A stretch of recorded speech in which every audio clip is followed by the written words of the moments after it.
એકનો એક દીકરો છે, જવાબદારી આવે છે, શું કરવું હવે? બીજા લગ્ન કરું, મારા દીકરાને સાચવે ન સાચવે શું ખબર. માનો પણ પ્રેમ ને બાપનો પ્રેમ આપીને દીકરાને મોટો કરે છે. નોકરી કરતો જાય, કામ કરજો જાય, દીકરાને મોટો કરે છે, દીકરાને ભણાવે છે, હાઈ સેકન્ડરી આગળ ભણવાનું. બાપની ઈચ્છા હતી કે મારો દીકરો ડોક્ટર બને. સારા માર્કે પાસ થયો, મેડિકલમાં એજ્યુકેશન મેળવવું છે. હવે કરવું શું? મોટી ફી ભરવાની હતી, લોન ઉપાડી, સગા સંબંધીઓ મિત્રો પાસેથી પૈસા લીધા, તો પણ પૂર્ણ ન થયા. અને તો પણ કોઈ પણ જગ્યાએથી સગવડતા વ્યવસ્થા કરીને પૈસા ભર્યા છે. દીકરો ડોક્ટર બને છે, બાપ ઘર કામ કરે છે, બાપ રસોઈ બનાવે છે, બાપ દીકરાને સાચવે છે. બાપને ગૌરવ છે કે મારી જિંદગીનું મહેનતનું ફળ છે, મારો દીકરો ડોક્ટર બની ગયો. નશો છે, આનંદ છે, ઉત્સાહ છે કે મારો દીકરો ડોક્ટર છે. મારા જીવનમાં જે કઈ કમાણું, પુરુષાર્થ કર્યો, મહેનત કરી, કરજો કર્યો, સંઘર્ષ કર્યો, પણ સંઘર્ષનું ફળ મળ્યું, મારો દીકરો ડોક્ટર છે. દીકરો પણ બાપની ખૂબ સેવા કરે છે અને બાપ પણ દીકરાનું ધ્યાન રાખે છે.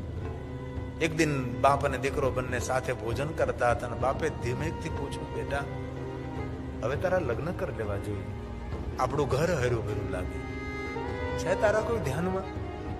ડોક્ટર દીકરાએ કહ્યું કે આ મારી સાથે જ એક નોકરી કરે છે ને એ ડોક્ટર છે, આપ જો કહો તો. પિતાજીએ અનુમતિ આપી અને ડોક્ટર દીકરાએ ડોક્ટર સાથે વિવાહ કર્યા છે અને ડોક્ટર પુત્ર વધુ બંને ઘરમાં આવે છે. પણ બાપ અને દીકરાને એટલો બધો ભાવ કે બાપ અને દીકરો એકલા ન જમે. દીકરો હોય તો જ બાપ ભોજન કરે, બાપ હોય તો દીકરો ભોજન કરે, સાથે બેસીને ભોજન કરવાનું. થોડો સમય ચાલવા લાગ્યું, બાપનું ગડપણ છે. ગડપણમાં આપ સૌ જાણો છો, ઉધરસ આવે, ખાંસી આવે, શરીરનું સમતોલન ગુમાવી બેસે, ઘણું બધું થાય ને. વૃદ્ધાવસ્થા તો વૃદ્ધાવસ્થા છે. અને બહુ હૃદયથી હું પ્રાર્થના કરું છું, તમારા ઘરમાં કોઈ દાદા દાદી વૃદ્ધો હોય તેની ખૂબ કાળજી કરજો. રામની કે કૃષ્ણની કે મહાદેવ की સેવા થાય કે ન થાય કઈ જરૂર નથી તેને, પણ તમારા દાદા દાદીની સેવા કરજો ને તો અમૃતનો વરસાદ વરસાવશે મારો રામ, મારો કૃષ્ણ અને ભગવાન શિવ. જે કરવાનું છે આપણે કરી શકતા નથી અને ઘણી વાર ઘણું બધું કરતા હોય છે. આ દીકરો તો ઠીક છે, પોતાનો બાપ છે એટલે એને કઈ સુખ નથી ચડતું કે ભાઈ ઉધરસ આવે, આ છે, કફ થઈ જાય ગળામાં. પણ પેલી ડોક્ટર પુત્ર વધુને તકલીફ થવા લાગે છે. વારંવાર એમને કહે છે કે તમે પિતાજીથી અલગ બેસો, આ જમ્પ લાગી જાય, આ નહીં સારું. અને પછી ધીરે ધીરે ઘરમાં પરિવારમાં કટરા વધવા લાગી છે. બાપને ખબર પડી ગઈ છે અને પેલી ડોક્ટર કહે છે આ ઘરમાં તું રહે, આ ઘરની અંદર કાં તારો બાપ રહે ને કાં હું રહું. દીકરો કહે મારા બાપને હું તરછોડી ન શકું, આજે જે કાંઈ છું એ મારા બાપના સમર્પણને કારણે છે. રોજ ઝઘડા, રોજ ઝઘડા, રોજ ઝઘડા. બાપ જાણી ગયો કે મારા કારણે ઘરમાં ઝઘડો થયો છે. દીકરાને ખબર ન રહે એવી રીતે ઘર છોડી, પોતાના કાગળિયા લઈ, પોતાની ફાઇલો લઈ, દીકરાને ખબર ન પડે તેમ ઘર છોડીને બાપ જતો રહે. શા માટે? દીકરાના સુખ માટે. મારા દીકરાનું ઘર ન તૂટવું જોઈએ. ઘણું જીવો હું, ઘણું રહ્યો હું, અને રાત્રિના કોઈને ખબર ન પડે તેમાં બાપ નીકળી જાય, તેના મિત્રને ઘરે જાય છે, ખટખટાવે છે. જીવનમાં કોઈ મિત્ર તો હોવો જોઈએ ને કે જેને દુઃખ દર્દ આપણે કહી શકીએ. બે આંસુ પાડવાનું ઠેકાણું કોઈ હોવું જોઈએ આપણી સાથે. એવું કોઈ મિત્ર હોવો જોઈએ. તિજોરીમાં મૂકેલા ઘરણા કદાચ સલામત ન હોઈ શકે, પણ કોઈ જગ્યાએ વાત મૂકેલી સલામત રહી શકે એવું કોઈ મિત્ર હોવો જોઈએ. ભાઈબંધે કહ્યું કેમ? આપનો દીકરો તો ડોક્ટર છે, પૂરા શહેરમાં જેમનું નામ છે, અને આપ? બાપે રડતી આંખે વાત કરી છે. પુત્ર વધુ વારંવાર મારા દીકરા સાથે ઝઘડતી, બંને ડોક્ટર છે અને હું પણ જાણું છું મને ખાંસી આવે, ઉધરસ આવે, કફ થઈ જાય મને. બંને ડોક્ટર છે, તેને ગમે ન ગમે, તેથી મેં નિર્ણય લઈ લીધો મારે ઘર છોડી દીધું છે. મારે ઘર, આ વાત કોઈને કહેવાની નથી તમારે, પણ હું તમારી પાસે એટલા માટે આવ્યો છું, મને કોઈ જગ્યાએ નોકરી અપાવો, જેથી કરીને મારું ગુજરાન ચલાવી શકું. અને મને રાત્રિ નોકરી કરવી છે, દિવસમાં મને કોઈ ઓળખી જાય, રાત્રિ નોકરી મને કોઈ જગ્યાએ અપાવો. પેલો મિત્ર તેને મદદ કરે છે, ને કોઈ સોસાયટીના ચોકીદાર તરીકે આ નોકરીએ રહે છે. કોઈને ખબર ન પડે કે આ નામસીન ડોક્ટરનો બાપ છે, એવી રીતે નોકરી કરે છે. અને ધીરે ધીરે તંદુરસ્તી કથળવા લાગી છે. પોતાની પાસે ફાઇલ હતી, એ બધી જ ફાઇલ તેના મિત્રને આપી છે. કદાચ મને કાંઈ થઈ જાય તો આ ફાઇલ, આમાં જે કાગળ છે એ મારા દીકરાને પહોંચાડી દેજો તમે. અને સમય જતા માણસનો અંત આવે છે, મૃત્યુ પામે છે. દીકરાએ ઘણી તપાસ કરી હતી કે બાપા ક્યાં જતા રહ્યા, પણ સંભાળ નહીં મળે. અંતે આ બાપનો શબ ઘરે આવે છે. દીકરો ખૂબ રુદન કરે છે, બાપના પગ પકડીને રડે છે કે પિતાજી આપ ક્યાં જતા રહ્યા હતા. પુત્ર વધુ પણ એની રીતે થોડુંક રડે છે. પહેલી જે આપેલી કાગળની ફાઇલ છે, એ કહે છે કે આ ફાઇલ તમારા પિતાજી મને આપતા ગયા છે, આ તમને મારે પહોંચાડવાની છે. પુત્ર વધુ ફાઇલ લેવાની તૈયારી કરે, નહીં નહીં તમને નહીં. પુત્ર વધુને એમ કે આ પિતાજીના વીમાના કોઈ પૈસા આવવાના હશે, એને તો એ જ એનું ધ્યાન હોય ને. દીકરાને આપી છે, કહ્યું છે કે આ વાંચીને જરા સંભળાવવાની છે. અને ફાઇલ ખોલી દીકરાએ જોરથી વાંચન કર્યું છે. અને બાપે લખ્યું હતું કે બેટા દીકરા, ઘર છોડવું મને ગમતું નહીં હતું, બેટા તારો સાથ મને છોડવો ગમતો નહીં હતો, પણ તારી પત્ની સાથેના ઝઘડા અને કંકાસ કજિયાને કારણે, મારે કારણે તારા જીવનમાં અશાંતિ થતી હતી, તેથી બેટા મેં ઘર છોડી દીધું છે. અને મારા મિત્રને ત્યાં આશરો લીધો, મેં ચોકીદારી કરી, અને મારા જીવનનો વિરામ તો ક્યારે થવાનો ખબર નહીં. પણ સાંભળ બેટા, તારા સુખને કારણે મેં બીજા લગ્ન ન કર્યા, અને બેટા સંઘર્ષ કરીને મેં તને ભણાવ્યું, માનો પણ પ્રેમ આપવાની કોશિશ કરી, બાપનો પ્રેમ આપ્યો, ઘર સંભાળ્યું, તને સંભાળ્યું. બેટા મેં તને ડોક્ટર બનાવ્યો, પણ સાંભળ બેટા, તને જયારે મેડિકલમાં મારે એડમિશન અપાવવાનું હતું, ત્યારે બેટા મેં ઘણા પૈસા એકત્ર કર્યા, મિત્રો પાસેથી દીધા, લોન લીધી, થોડા પૈસા બચત કર્યા હતા, એ પણ પૈસા, પણ તારી જે ફીસ ભરવાની હતી એ પૈસાની રકમ પૂરી ન થઈ. તેથી બેટા મારી એક જીવનની ઈચ્છા હતી કે તું ડોક્ટર બને. તેથી પૈસા તૂટતા હતા ફીસ ભરવામાં, તો બેટા મેં મારી એક કિડની વેચી નાખી, અને એના પૈસા આવ્યા. બેટા તારા મેડિકલમાં મેં એ ફીસ ભરી દીધી છે, અને એક કિડનીથી બેટા મેં મારું જીવન પૂરું કર્યું છે. હવે આ પુત્ર વધુ આ વાતને સાંભળે છે, અને જીવન પરિવર્તન થાય છે.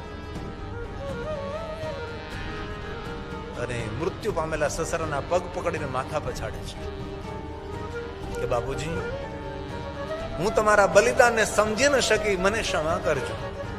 બાપ દીકરા વચ્ચે તિરાડ પડાવી, તમને મેં ઘર છોડાવ્યું, મને કોણ માફ કરશે?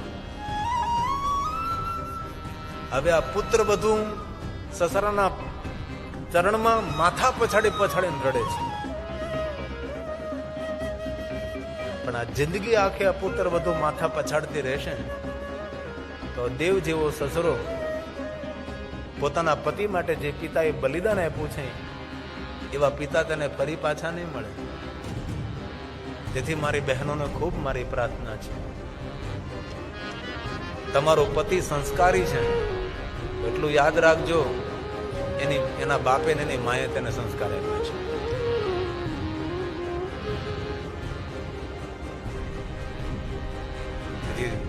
તમારા પતિ ને તેના બાપ વચ્ચે કોઈ ખટરાગ ન ઉભી થાય, એની કાળજી રાખજો, એનું ધ્યાન રાખજો. ભગવાનને તમે મિષ્ટાન ભોજન જમાડો કે ન જડો, ભગવાનને તમારા ભોજનની કાંઈ જરૂર નથી. પણ તમારા ઘરમાં ગરડા મા બાપ હોય, તેને સમયસર ગરમ ભોજન કરાવો ને, તો પણ ભગવાન ખૂબ રાજી થશે. સમયસર ભોજન કરાવો, ગરમ ભોજન કરાવો, તાજું ભોજન કરાવો. એ પૂજા છે, એ સાધના છે, એ અનુષ્ઠાન છે, એ ભગવાનનું અર્ચન છે, એ ભગવાનનું દર્શન છે. ઘરના વડીલોનું ગડપણ ન પાડીએ, ઘરના વડીલોને સાચવીએ નહીં, અને આપણે મંદિરોમાં જઈને મોટી મોટી પૂજા કરીએ. પૂજાનો કયો અર્થ છે? ઘરમાં બેઠેલો જીવતો ભગવાન, ઘરમાં બેઠેલી જીવતી માં, એમને સાચવી ન શકીએ, દૂર દૂર મોટી યાત્રા કરવા જઈએ, દૂર દૂર પૂજા કરવા જઈએ, એનો અર્થ કયો છે? દરેક ભાઈઓને મારી પ્રાર્થના છે કે તમારા ઘરની અંદર વૃદ્ધ પિતા હોય, ખૂબ તેની કાળજી કરજો, ખૂબ તેને સાચવજો, તેને માન સન્માન આપજો. તમારી બધી જ ઈચ્છાઓ તમારા બાપે પૂરી કરી છે. તમે જે જે તમારા બાપને કહ્યું, તમારા બાપે તમારી ઈચ્છા પૂરી કરી. હવે તમારો સમય છે કે તમે તમારા બાપની ઈચ્છાઓ પૂરી કરો. કે પિતાજી આપ કહો મને, હવે તમારી કઈ કઈ ઈચ્છા છે? બાપ કહે બેટા બહુ લાંબી તો ઈચ્છા નહીં, બેટા એટલું સત્કર્મ કરવું છે, બેટા એટલું પુણ્ય કર્મ કરવું, યુગ હતો, યાત્રા કરવી છે. તમે જાજાતર કથાઓ કરતા હતા માતા પિતાના સ્મરણ અર્થે. લખેલું હતું કે મારા પિતાજીના સ્મરણ અર્થે કથા, અમારી માતાના સ્મરણ અર્થે કથા. લેકિન યુગ બદલી ગયો છે. થોડા વર્ષો પહેલાથી અમે એક નવી દુનિયા જોઈ છે. પહેલા માતા પિતા ગુજરી જાય ત્યારબાદ એની પાછળ કથાઓ થતી હતી. પણ ઘણી કથાઓ મેં એવી કરી છે કે દીકરાઓ અને પુત્રવધુ મા બાપને ઝૂલે બેસાડે, ઝૂલો ફૂલોથી શણગારે, અને એક તરફ પુત્રવધુ બેઠી, એક તરફ દીકરો બેઠો હોય, અને મા બાપને ઝુલાવતા હોય, અને ગિરી બાપુ કથા ગાતા હોય. કેવું સુંદર દ્રશ્ય લાગે. મર્યા પછી ખબર નહીં ક્યાં બાપ જ્ઞાન ક્યાં માં જાય. જીવતા માતા પિતાના આશીર્વાદ લઈ લેજો, જીવન ધન્ય બની જશે. ભૂલો ભલે બીજું બધું, મા બાપને ભૂલશો નહીં. અગણિત છે ઉપકાર એના, એ કદી વિસરશો નહીં. તેથી મારા યુવાન ભાઈઓ બહેનોને મારી બહુ જ પ્રાર્થના છે. એમનો આશીર્વાદ ન લઈ શકે તો કોઈ વાંધો નહીં, પણ ત્યાંનો નિસાસો ન લાગી જાય તેની ખૂબ કાળજી રાખજો. અને મારા યુવાન ભાઈઓને મારી પ્રાર્થના છે, રોજ માતા પિતાને પ્રણામ કરો, પિતાજીને રાજી રાખવાનો પ્રયાસ કરો, તેને ખુશ રાખવાનો પ્રયાસ કરો. વૃદ્ધાવસ્થા છે, થોડી તબિયત આમ તેમ કથળેલી હોય, સેવા કરો, તેને સમય આપો.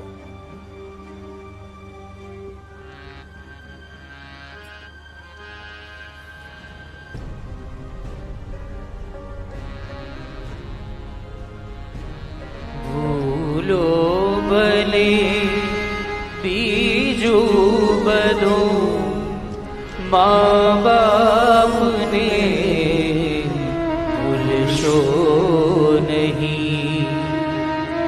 અગણિત છે ઉપકારના,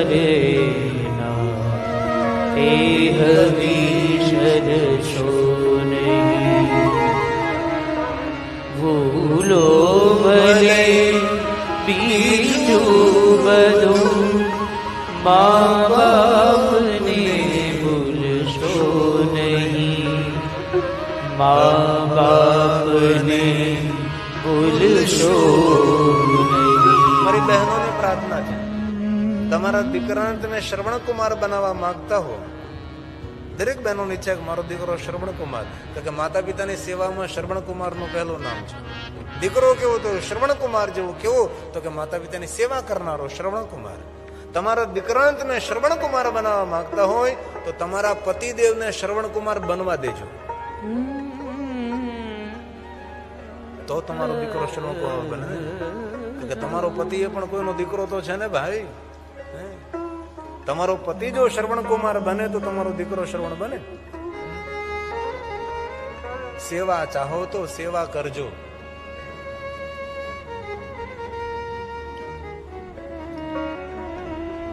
તેથી રામની, કૃષ્ણની, શંકર ભગવાનની સેવા થાય ન થાય, પૂજા અર્ચન સાધના યજ્ઞ યાગાદી થાય ન થાય. પરિવારને સંભાળો, માતા પિતાને સંભાળો, દાદા દાદીને સંભાળો. એ જીવતા ભગવાન છે, આપણા તીર્થો છે.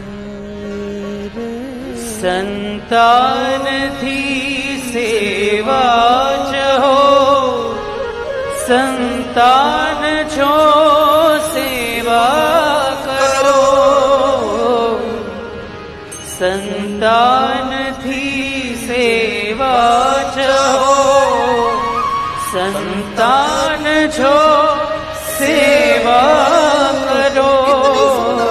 તમારા સંતાનની સેવા તમે मैं चाहता हूं तो તમે પણ કોઈના સંતાન છો એની સેવા કરો. તમે જો તમારા મા બાપની સેવા કરશો તો તમારો દીકરો તમારી સેવા કરશે. સીધો હિસાબ. કેટલી સુંદર પંક્તિ. સંતાન થી સેવા ચહો, સંતાન છો સેવા કરો, જેવું કરો તેવું ભરો, એ ભાવના ભૂલશો નહીં. અગણિત છે ઉપકાર એના, એ હરી સરશો નહીં.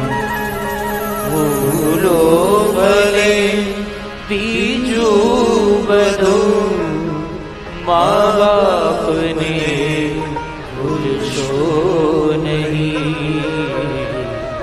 મા બાપને ભૂલશો નહીં. મા બાપને ભૂલશો નહીં.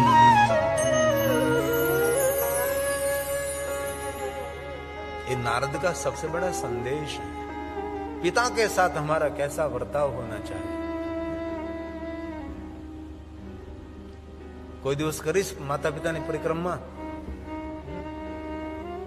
કે રાજકોટથી માતા પિતાને દંડવત પ્રણામ પોતાની જાતને પૂછો. આગળ અહીંથી પૂછું તો 1-2 જણા માંડ નીકળશે.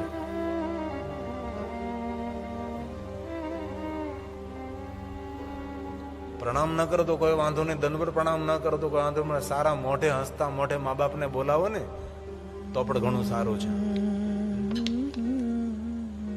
બધાને અમે મોઢા ચડાવજો, મા બાપને અમે કીધું મોઢા નહીં ચડાવજો, ભગવાન મોઢું તોડી નાખશે.